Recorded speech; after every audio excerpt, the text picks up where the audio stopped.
Iran और Israel के बीच जारी जंग अब और खतरनाक मोड़ पर पहुंचती दिख रही है। इस्राएली सेना का दावा है कि ईरान ने पहली बार बैलिस्टिक मिसाइलों के जरिए क्लस्टर बमों से हमला किया है।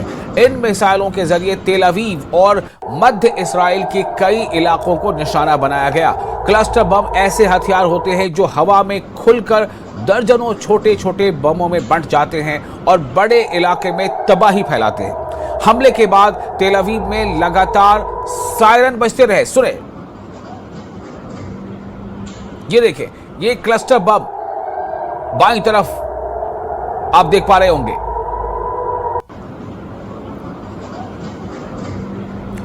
तो हमले के बाद तेल अवीव में लगातार सायरन बजते रहे और लोग अपनी जान बचाने के लिए बंकरों और शेल्टरों की तरफ भागते दिखे।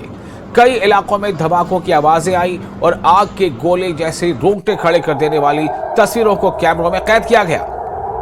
सवाल यह है कि क्या क्लस्टर बमों का इस्तेमाल इस जंग को और ज्यादा खतरनाक बना देगा?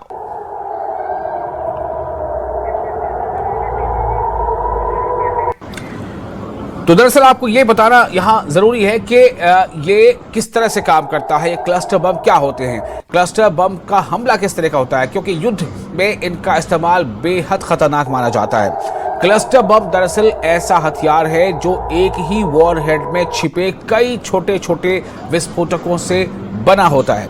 मिसाइल या बम हवा में पहुंचकर खुलता है और दर्जनों बॉम्बलेट्स बड़े इलाके में फैल जाते हैं। ये छोटे छोटे विस्फोटक जमीन पर गिरते ही अलग अलग जगह धमाके करते हैं और चूंकि ये जब हवा में जाते हैं और ये मेन जो मिसाइल या बॉम्ब होता है वो खुलकर छोटे छोटे कई वॉरहेड्स में बदल जाते हैं, तो इन तमाम को एक साथ इंटरसेप्ट करना बहुत ही मुश्किल होता है। तो एक साथ कई इलाकों में ये तबाही भी फैलाते हैं और एक साथ इनको इंटरसेप्ट भी नहीं किया जा सकता।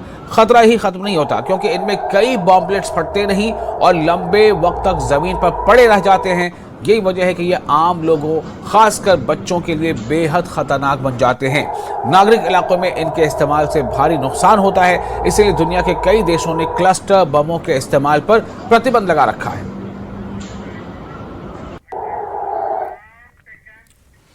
और फिलिस्तीन पर ईरान का मिसाइल अटैक। फिलिस्तीन पर ईरान का मिसाइल अटैक। ईरान ने फिलिस्तीन पर दागी कई मिसाइलें। दरअसल फिलिस्तीन को बड़े नुकसान का दावा इसलिए किया गया है कि फिलिस्तीन के वो इलाके जहां पर इसराइल ने कब्जा कर रखा है, जैसे वेस्ट बैंक का इलाका या इसराइली मकबूजा इलाके, जो जहां पर फिलिस्तीन के उन इलाके पर जहां इसराइल ने कब्जा कर रखा है, तो उन इलाकों पर भी ईरान ने लगातार वहां अटैक किया है। और बार बार ईरान के हुक्काम का कई बार यह भी दावा आया है कि